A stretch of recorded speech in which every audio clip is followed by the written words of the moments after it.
Good afternoon. I'm very grateful that we have this opportunity of having this particular meeting in the Search studio, because it is very necessary for a work of this kind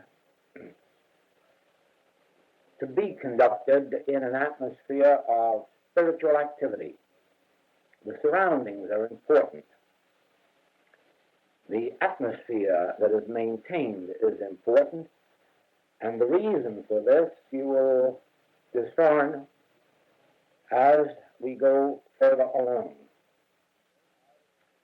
This particular group we call the group of 25. The way it got that name is that the very first group of this nature had 25 students in it.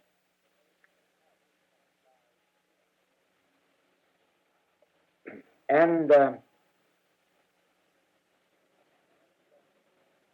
these groups now, which are functioning in every city where there has been class activity, is still called a group of 25, but it really doesn't consist of 25 people. It could be 6 people or 2, or it could be 60 or 120, but it will still be called the group of 25, because in our minds the group of 25 has a certain function to perform, a function which is not performed by a closed class group, is not performed by a practitioner group, is not performed by any other group in our work. Always the group of 25 is associated with a specific work. Now, the reason for it.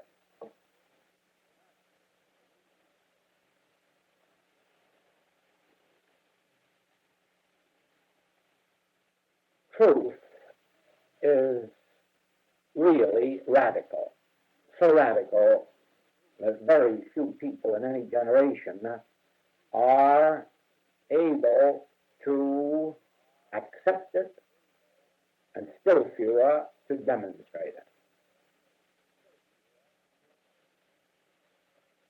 Truth is nothing at all like what we ordinarily believe truth to be.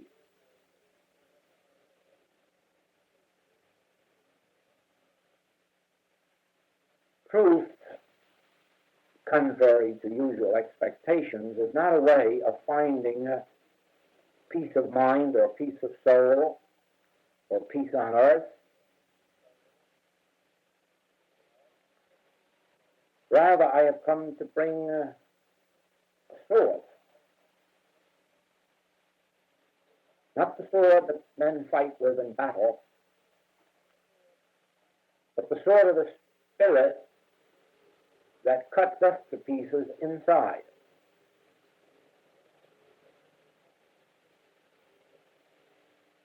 And in doing so, it deprives us of the very things that the world holds dear. In other words, all of the things that the world is struggling to get, even those things that the world goes to church to get, the sword of the Spirit takes from us. My kingdom is not of this world, best describes that. And those who go to God or to the spiritual path, thinking to gain the things of this world, probably would be better if they jumped overboard quickly, ended their sufferings as rapidly as possible. My kingdom is not of this world, is descriptive of the spiritual experience. My word is not your word. My thoughts are not your thoughts. My ways are not your ways. My peace I give unto you, not as the world giveth. All these things describe the spiritual path. And none of these things has the average truth student seeking.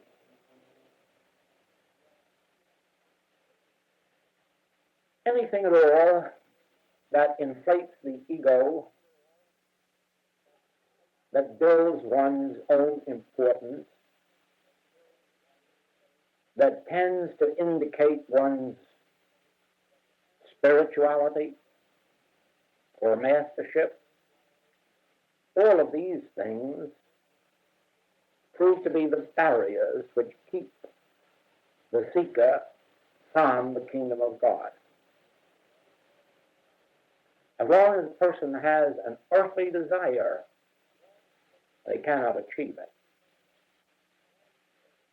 And to attain the highest, until those are ready to leave mother and father, brother and sister, for my sake. In other words, become unattached to the things, the persons, the personalities, the qualities, and the quantities of this world, the spiritual world isn't attained.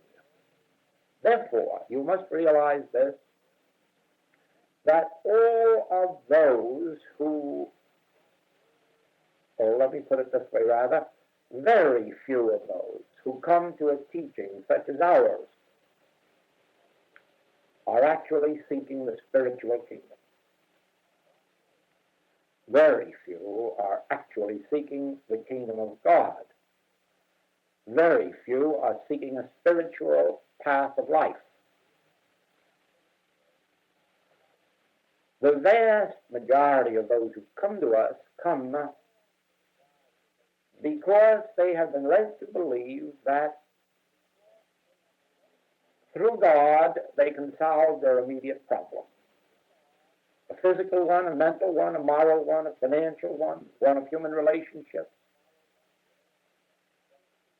And so, to the vast majority of our students, and I'm convinced the students of all spiritual teachings, it is but a way in which they hope to attain human harmony.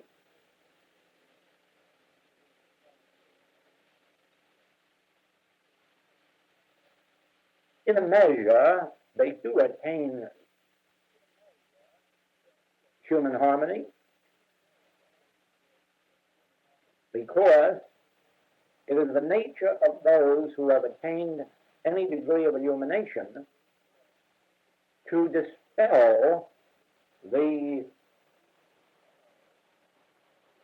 mesmeric sense which operates to separate individuals from their harmony.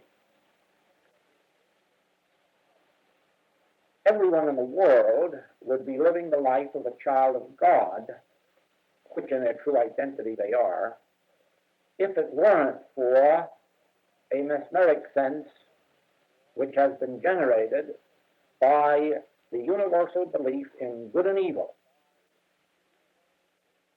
We were all in the Garden of Eden. We were all spiritual beings. We were all without sin until we accepted the belief of good and evil.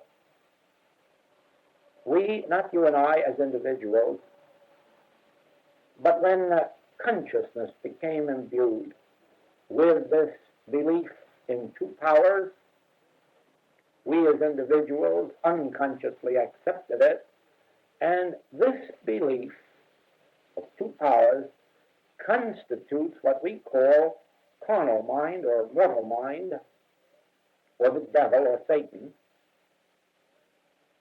And this power is dispelled as soon as one of spiritual illumination comes along and breaks it. Now,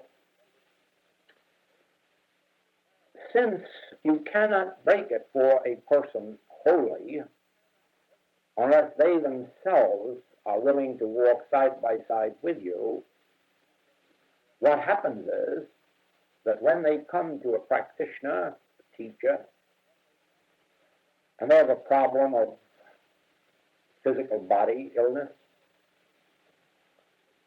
the practitioner can break that karmic sense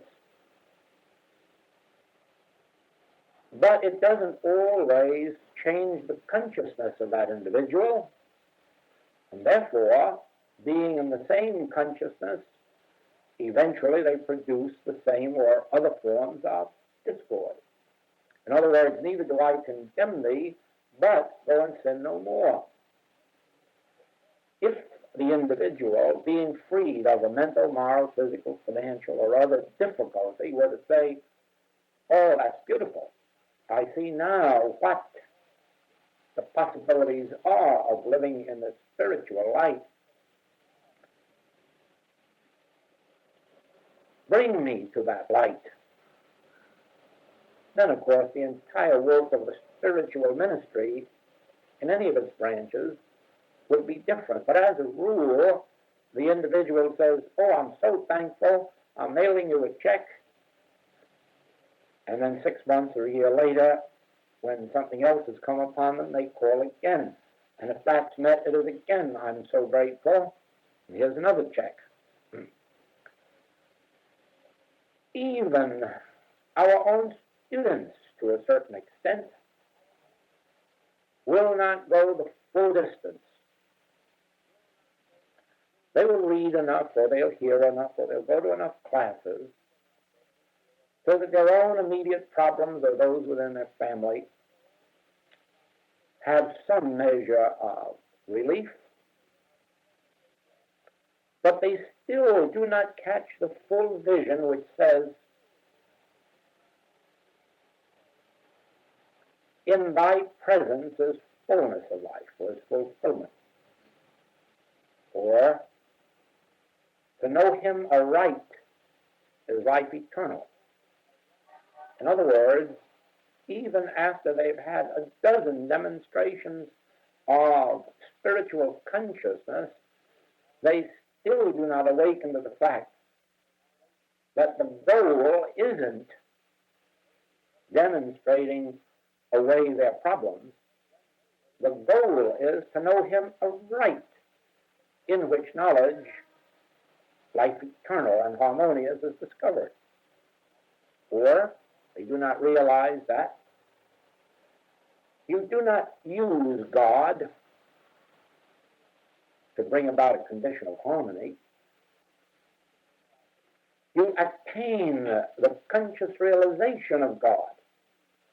You come as an experience into the presence of God, and then the evils of this world are dissolved and disappear, for they no longer have that substance of the belief of two powers, the belief of good and evil.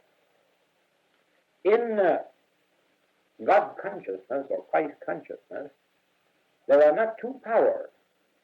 This is the whole secret of Christ consciousness, that an individual, even though he be a Hebrew rabbi, can turn around and say to the crippled man, what did hinder you? Pick up your bed and walk.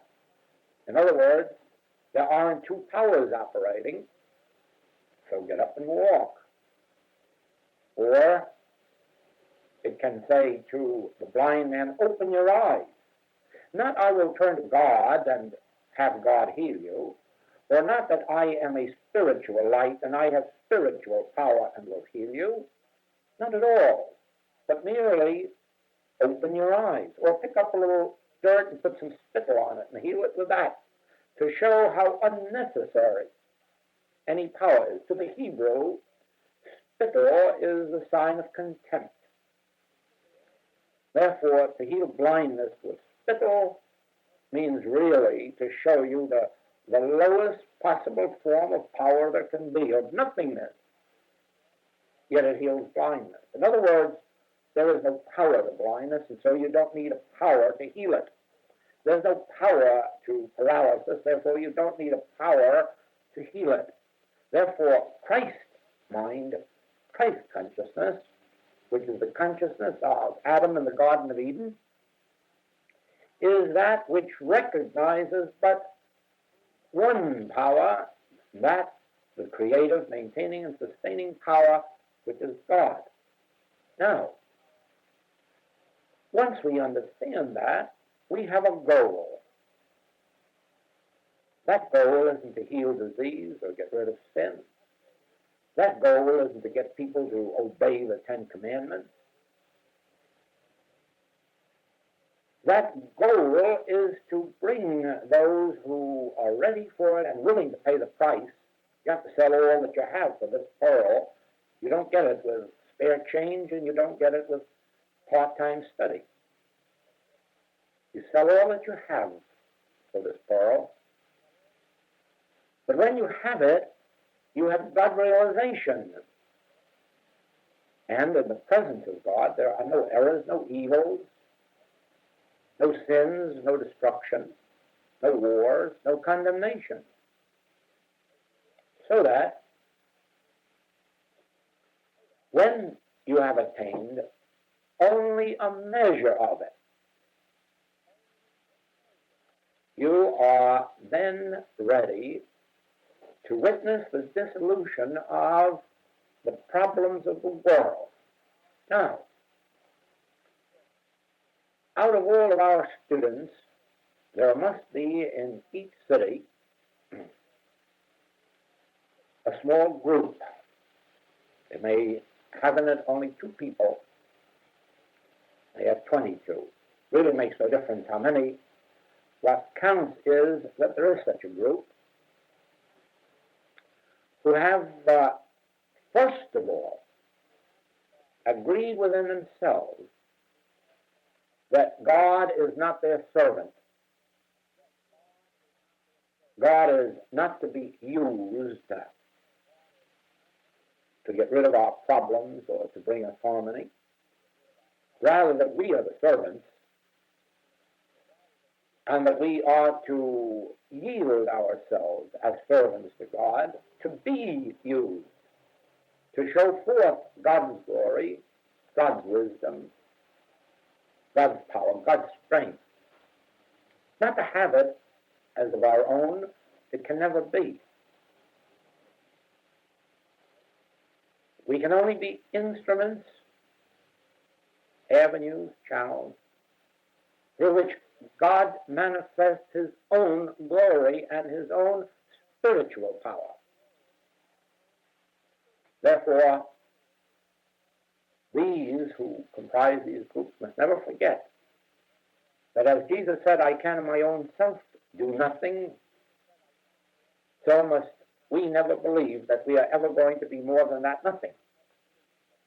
And only in the degree of that nothing can the grace of God be made manifest. While we have a will of our own, a desire of our own,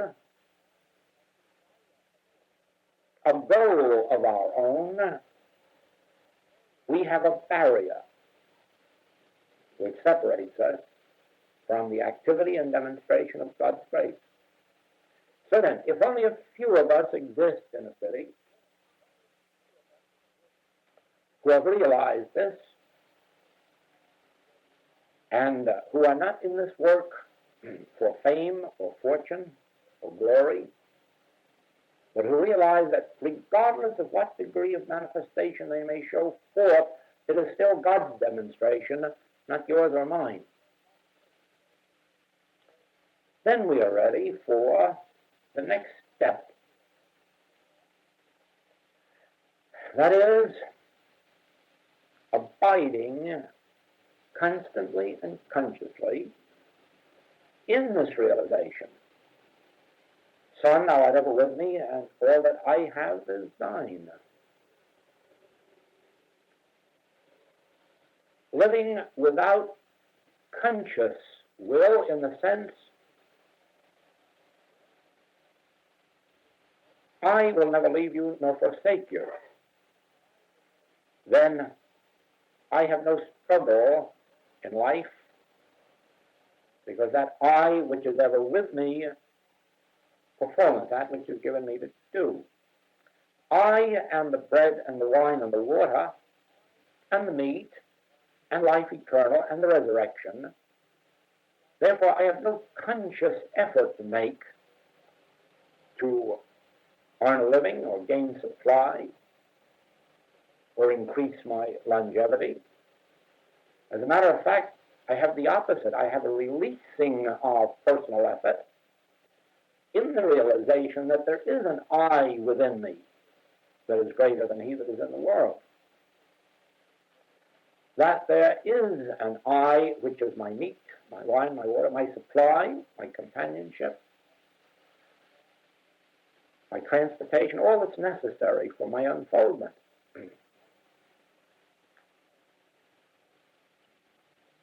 Then there is the next step. God is the eternal lawgiver. God is spirit. Therefore, the only law there can be is spiritual law. That means law, which is reality or power. Now, as against that, we have material law and mental law. We have the laws of infection and contagion. We have the laws of heredity. We have the laws of weather and the climate, laws of food. Oh, we have so many laws in the world. But in the realization of God, and of God as the only lawgiver, you nullify every material and mental law that comes within range of your consciousness.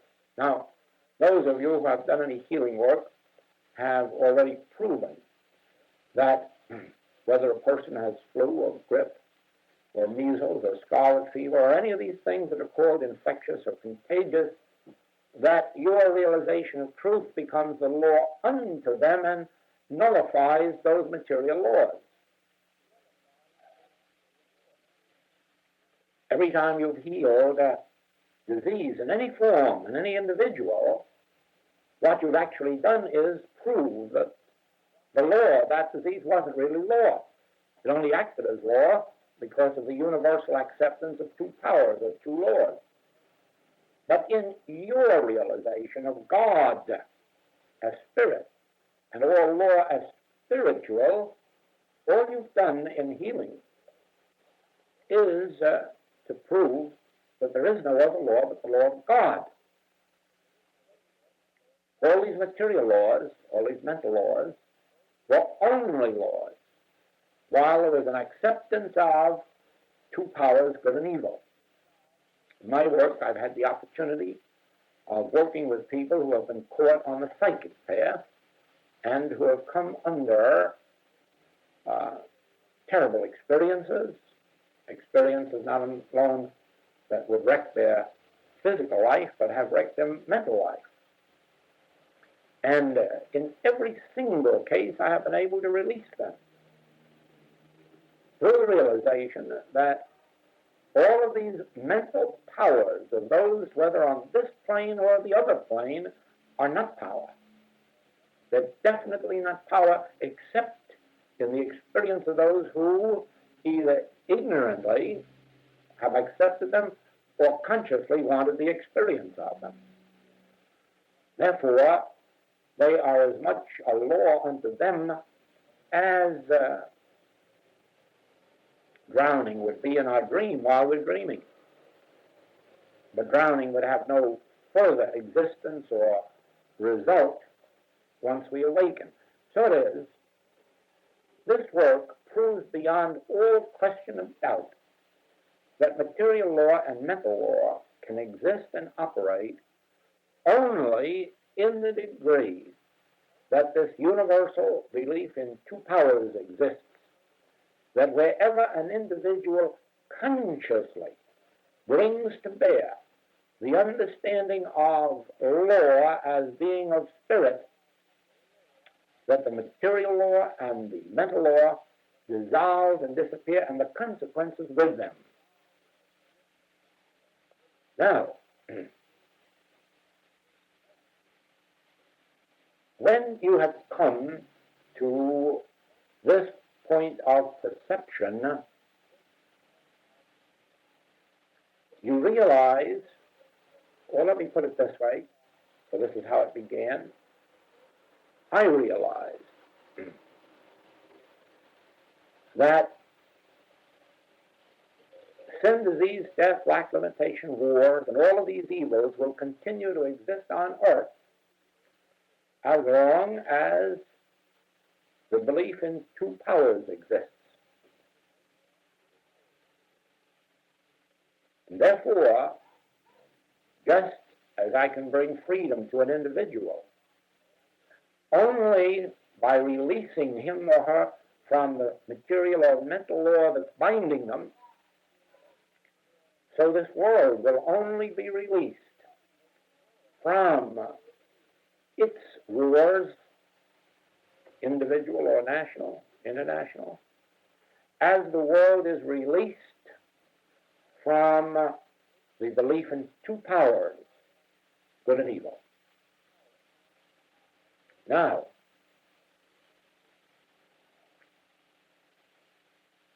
it is not a difficult thing when an individual comes to us, if we know this principle,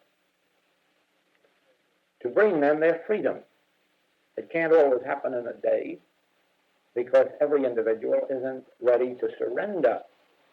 They can be released from a particular sin or a particular disease in a day, a week or month. But that's a minor thing, because sooner or later they will go back with another. But they cannot be released from the belief of good and evil until they themselves are ready to take the necessary steps leading there. So that the question comes in, how then can this be of benefit to the world? And so it was that in order to show me how it could, my first experience of an application of this understanding to a problem greater than an individual one was when I was asked to help when a city had an epidemic of measles or scarlet fever that was about to close the schools. And a member of the Board of Education, who was a Unity student, asked the board, before ordering the schools closed, for consent to have metaphysical help. And the board said, well, it can't do any harm, go ahead and try it. And I believe it was two Unity, a long time ago, I think it was two Unity practitioners and myself were invited to work on that.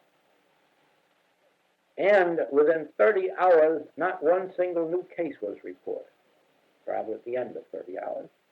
And it was broken, the schools were not closed. And I saw that we can go much further than just healing an individual or even leading an individual into Christhood. We really can begin to break these laws that bind humanity.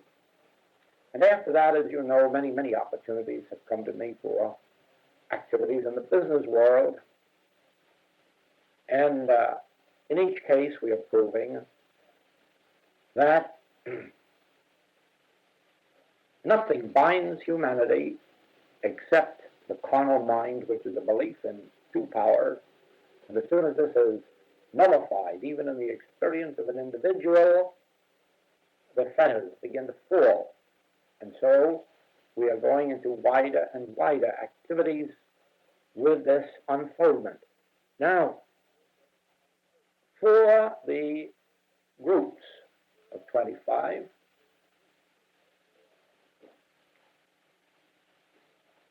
there is a function which will lead to one or two or three in each group, eventually going further, but not without taking this first step. Right here, I would like to tell you that I witness in every part of the world students who fancy that they're on the spiritual path, fancy even that they have a desire for truth. I don't know how really they can fool themselves that way, but the human race does seem able to completely fool itself. And they will say, no, I don't want to read any of the books. No, I don't want to hear any of the early tapes. Only those of the latest, the deepest.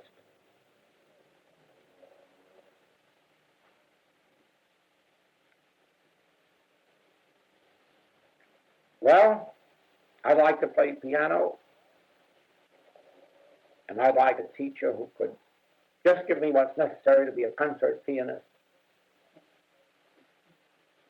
Start me right in today and get me on the platform next month.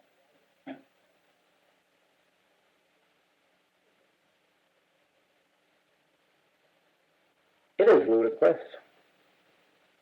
You know how strange it sounds when I hear these comments. Is this the latest tape? Is that the last class?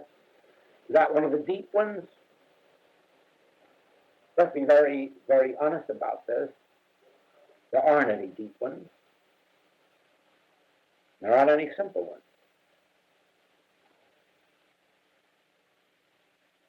This message hasn't changed since the Infinite Way was written. There hasn't been a thing added to it. There hasn't been a thing taken from it. The Infinite Way is a textbook.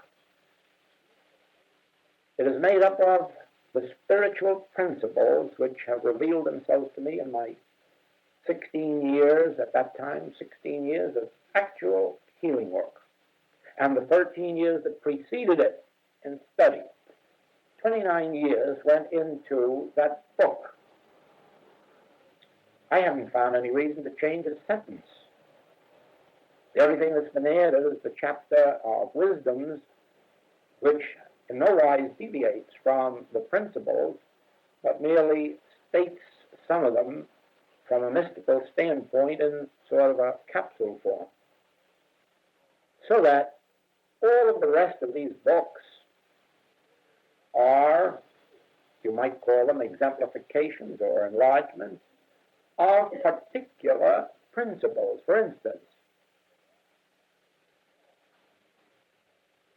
my conscious oneness with God constitutes my oneness with all spiritual being and idea. This is virtually like saying, I and the Father are one, and all the Father hath is mine. Just another way of saying that. But we have a book, Metaphysical Notes, and that entire book is a restatement of the one sentence. It's strange that you can say that one sentence in as many different ways as it is stated in that book, but that's what that book is. A full and complete enlargement of one sentence.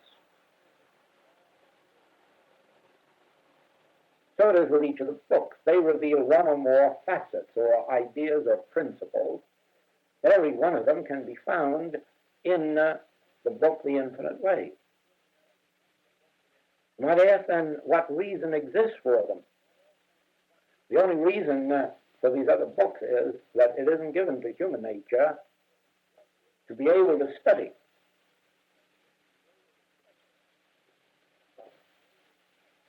If it were possible for a human to study, they wouldn't have to go any further than Lao Tzu's way or the Bhagavad Gita or the Gospel of John. There are 5 major teachings, each of one of which are about 5,000 words in length. Nobody needs any more than just one of those. Cloud of unknowing would be enough for anybody. And I can assure you that the Infinite Way would be enough for anybody. But it just isn't given to us as humans. We haven't evolved far enough. You may not know this. You do know it, but I mean you may not consciously realize it. It's only 400 years since we have the printed word. Well, you know, in 400 years we just haven't evolved far enough to be able to comprehend the printed word. We haven't developed a faculty that can absorb it. Yes, we have a sort of a blotter complex that enables us to memorize what we read, but not to understand, not to imbibe, not to realize. And therefore, we have these truths presented to us in the Bible, which should really be enough for anybody. But we must go further. We must have further light and enlightenment until each of us reaches a statement, a quotation, or a state of consciousness which awakens us. And the person who can do it for one does not necessarily do it for another. The book that does it for one does not necessarily do it for another. The approach that does it for one does not necessarily do it for another. And so we go from one to another until we find that one which awakens us. Then when we're awakened, we can state it in enough different ways as to be able to write 100 books. And yet it will be the one truth, the one word, the one message. Now,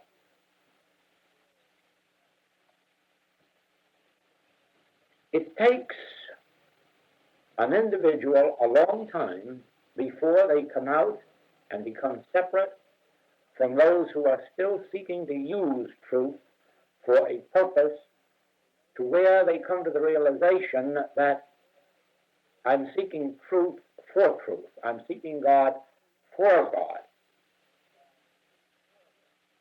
And at the same time realize that once I attain God, I attain the fullness of life. To know Him aright is life eternal and complete and perfect. Then it becomes necessary to take that step whereby we know these specific principles. Now, we will not learn them by looking around for advanced teachings. We will not learn them by looking for deep teachings, because we have to have the foundation of specific principles even to open our own consciousness. Let me illustrate that.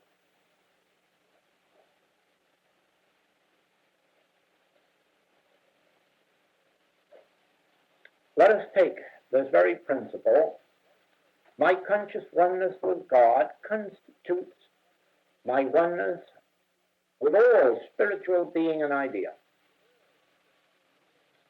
As an affirmation, it's too long and too involved. As a truth to ponder, there's a lot of meat in it, and bread and wine and water. Now, let's see what I can do with that. My conscious oneness with God. Why is that word conscious in there? I know I'm one with God. We're all one with God. That's our relationship to deity. Oneness with God. But evidently my oneness with God isn't bringing harmony into my life. My oneness with God isn't bringing healing or health or success. But this says my conscious oneness with God. There must be a step in there that I haven't heretofore seen. My conscious oneness. I must be consciously one. I must be conscious of my oneness. Then as I see that, it looks to me that almost every hour in the day I need to remind myself I am consciously one with God. I and my Father are one this minute. Son, thou art ever with me. All that I have is thine. And I have to abide in that day and night and day and night. Bring it back to conscious remembrance until eventually something within me, whereas before I was blind, now I see. And then I have the awareness, the feeling, the consciousness that I'm one with God. And then all of a sudden I discover a miracle. Everything necessary to my daily good begins to flow into my experience. Whether in the form of people, messages, teachers, books, dollars, transportation, makes no difference. Without any conscious effort on my part, whatever is necessary for this day's experience flows to me. I don't work for it, I don't earn it, I don't deserve it. It flows. I find it at hand when I need it, usually a little bit before I need it. And that is the result of my conscious oneness with God. And then all of a sudden, here comes a book from across the sea that has just something in it that I need this day.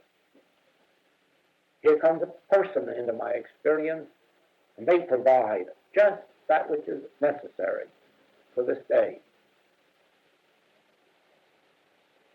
So it is, as I go through life now, I've proven beyond all question of doubt that it is true. My conscious oneness with God constitutes my oneness with everything and everybody necessary to my spiritual unfoldment and its evolvement on what we call the human plane.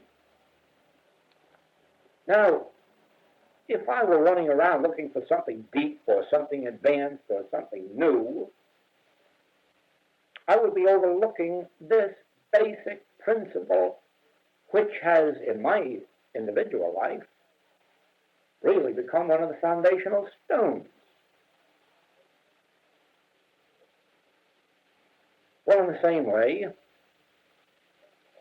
take any principle that appears in that book, The Infinite Way, and you'll find that you can do the same with it.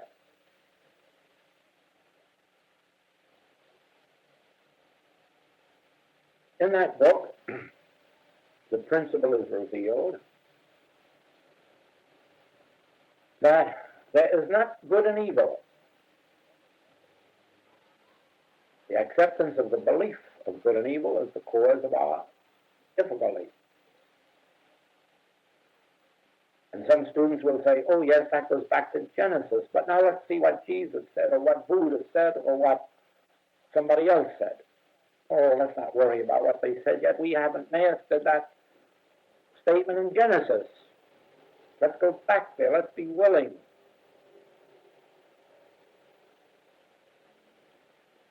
Now, I'm faced day after day, as a human, with discords of every nature, limitation of every nature.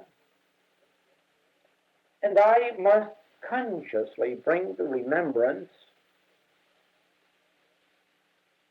there's not good and evil. There's only one power. You'd be surprised how many days, weeks, and months I have to refute the evidence of the senses with that principle until eventually the same thing happens and oh, that's right. This isn't a power.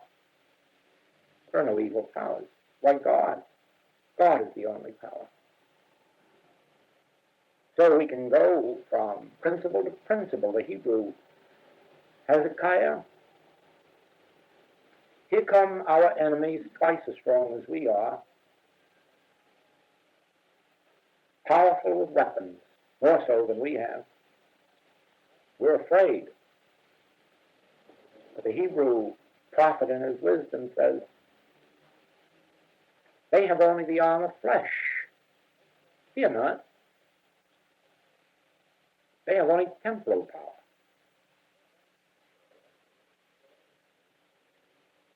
And they rested in his word, and the enemy began to fight among themselves and destroy themselves. And this is a principle. And so I say, is this true? Is this true? Because I've read the New Testament, I remember that that's what the Master said. You've heard said of old that you must fight back. But I say unto you, resist not evil. Why did Jesus Christ say, resist not evil? Wasn't he exposing us then to the dangers of evil? certainly if evil is a power, he must have discerned that evil is not a power unless you fight it. Hezekiah, he saw that also. Well, maybe these two fellows really have something. So we have a principle, and we begin, and each time that a form of evil appears before our gaze, we go within, wait. Put up thy sword, put up thy sword. Resist not evil, they have only the arm of flesh, temporal power. Don't resist it. Put up thy sword and rest in this word. Well, you would practice that days, weeks, and months. And then eventually you'll find that no matter what form of evil appears within your gaze, your ability just to rest back within yourself upon that word makes it fight itself out here and destroy itself, and it's gone. Now, these students who expect to escape all that hard work, that application, that working with basic, fundamental principles, they're missing the way. They can't take the ultimate step and never will. If they read it from now to doomsday, they never will accomplish it. You might as well give them the Oxford English Book of Mystical Verse and say, here it is, this is the ultimate, the last word. Now go and demonstrate it. You know they won't and they can't. But there's the last word, and it's the deepest. Can't do a thing with it. Because these mystics had the experience, but they haven't taught you how to have it. And that's what's lacking. So it is. I can say things to you that I can't say to a beginner. I can say things to those who have been around me for years that I wouldn't say to you. And I can watch each one as they either are making progress on the way or are digging a grave for themselves, a spiritual grave before them. Because there is no way that I know of that you can avoid these elementary, basic principles. Now I want to show you how this works out in our healing work. Certainly, I've said in the book that eventually you can heal with a smile. Actually, I didn't say that you heal every case with a smile or every claim with a smile. Merely said that you can do some healing work with a smile. But what is that smile based on? Well, let me tell you.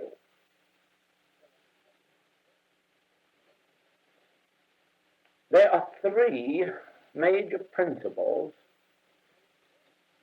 which cover the healing work in the infinite way. These principles are not to be found anywhere else in religious literature, certainly not in metaphysical literature, certainly not as basic principles that must be lived without deviation or exception. And these principles must be applied until consciousness is so illumined that perhaps Jesus could always say, just pick up your bed and walk, or open your eyes. We don't know. There's no record whether or not that was the way he always did. We do know that he went apart for many, many days, and maybe this is part of the work that he did. It's part of what I do.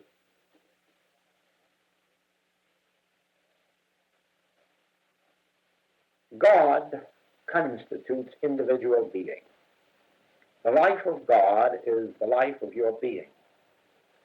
The mind of God, the soul of God, the spirit of God, the soul of God, or the soul which is God, the life which is God, is your very being, constitutes the essence and fiber of your body, and God's law is the only law governing individual being, human, animal, vegetable, mineral. God is the law, and God is the life. Now, when I am presented with a person who is a sick person or a sinful person or a mean person or a miserly person or some other kind of a person, instantly I have to go back to the word God. God constitutes individual beings. I'll exemplify this with an actual experience that took place last week or the week before when I was in California and invited to this state mental hospital. In this hospital, they're all men who have been convicted of crimes, in addition to which they are mentally deranged. And I was invited there because a copy of The Infinite Way got there, and eventually more books. And there were 15 students studying this message. 15 inmates. And the result in them was so noticeable that I was invited by the head to come and have a talk with him and to address these 15 men. And I did. Now here I'm sitting facing 15 men, all of whom are convicted criminals, not in their right mind. And I have to be able to say, God made all that was made. All that God made is good. Anything God did not make was not made. Therefore, God made man in his own image and likeness with all the qualities of God, and so God constitutes your being. God is the nature and the fiber of your being. God is the law of your being, and your nature is godly. There isn't a sin or a disease in your whole nature. Your nature is godly because God made it.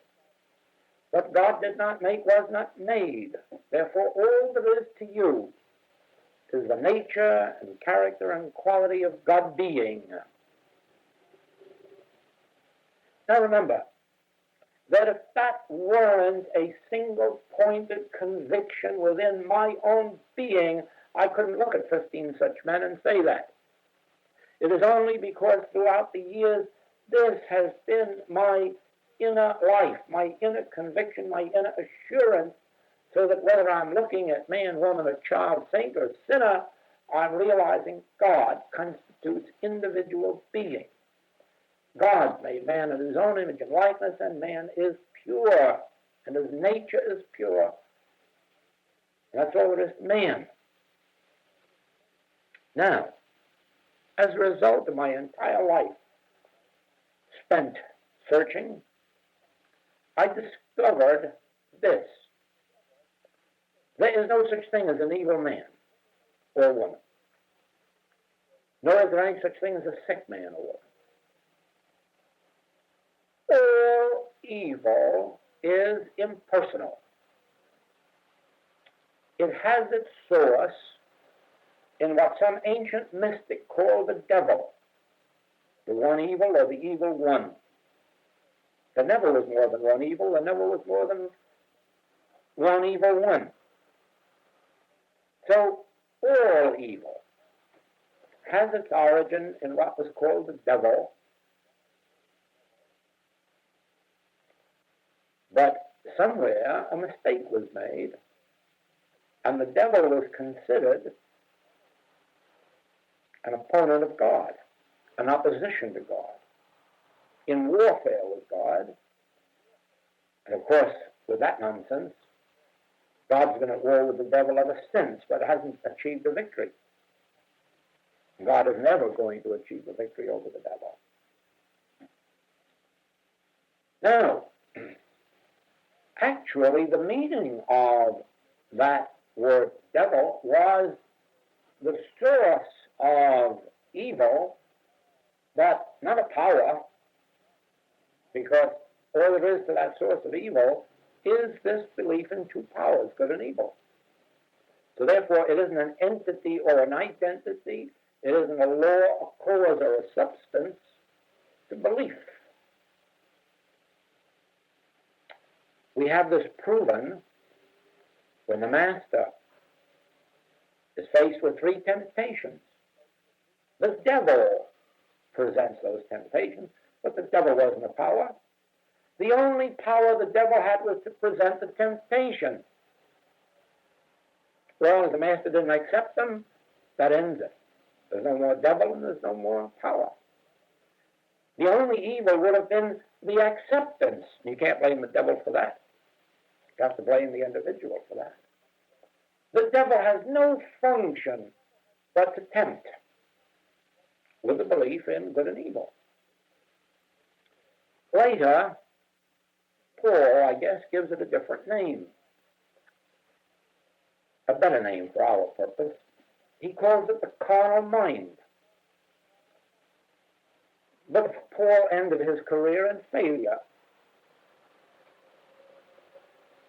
He knew nothing but imprisonment, punishment, beatings, persecution, being driven from city to city. Why? He said the carnal mind is enmity against God. And so I suppose Paul spent all his days fighting the carnal mind. Of course it'll lick you, because there isn't any it. Carnal mind is a temptation to believe in two powers. Had Paul recognized that, he would have gone through and carried his message far and wide. But the governments wouldn't even known he was there. The authorities wouldn't have known he was in town. The government doesn't have to know it. The newspapers don't have to know it.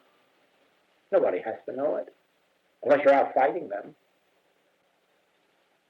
But when you can agree that carnal mind is the seat and source of envy, jealousy, malice, antichrist, carnal mind is the source and seat of poverty, lack, wars.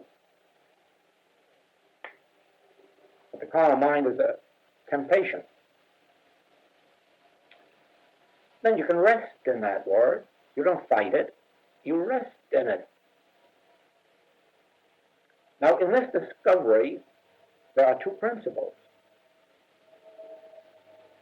Well, three. Your first principle, God is individual being, but in this other, there's two. The impersonalization of error, which means taking it away from person, not giving it a person in whom, on whom, or through whom to operate. And you can only do that when, instead of looking into your patient or student to see and uncover their errors, instead of looking into them to see their faults and trying to correct them, when you can say, I don't care who it is or what it is, it's not of man, it's of the carnal mind, and the carnal mind is not a power against God, because God is infinite. There can't be a power against God. There can't be a warfare against God. There's nothing to war with God. Certainly the belief of 2 times 2 is 5 does not war with the mathematical principle of 2 times 2 is 4. It just hangs around as a belief, which I sometimes grab hold of when I figure my checkbook. But I can't blame that on anybody. If I were alert, I wouldn't allow it to creep in. If we are alert, we don't accept the temptation to believe in 2 powers. But if we do not spend days, weeks, months, and years developing this consciousness that is able to impersonalize the evil, throw it into carnal mind, and then nothingize it as the arm of flesh or nothingness, we have no healing principle that will stand up. All we're doing is one day having a faith healing like, oh, God will do it, and the next day trying to nullify it with mental powers, and then the third day is wondering where we're making our mistake, or I hated my mother-in-law yesterday, and maybe that's what's doing this to me today. You see, when Jesus said that you must become as little children, He didn't mean to go around looking for deep truths or advanced truths. Here are three simple truths. God constitutes individual being. God made all that was made.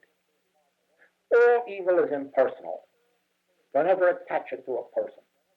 All evil is impersonal. It has its source in the carnal mind, and the carnal mind is only a belief in good and evil.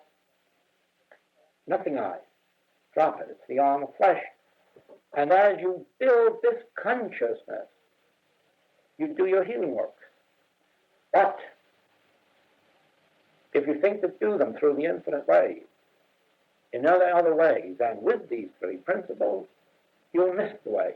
Now that doesn't mean that eventually you won't arrive at a point. I have arriven at a point where probably 60, 70, 80% of my healing work is not done with going through this routine. Because, like, we learn 12 times 12 by 2 times 2 and 2 times 1, 1 times 2, 1 times 1. Oh, it's 144. Eventually, we come to the place where 12 times 12 equals 144. So eventually, we come to the place where I can, oh, well, that's that. Nothingness. But don't believe for a minute that I can do it with every case or with every individual.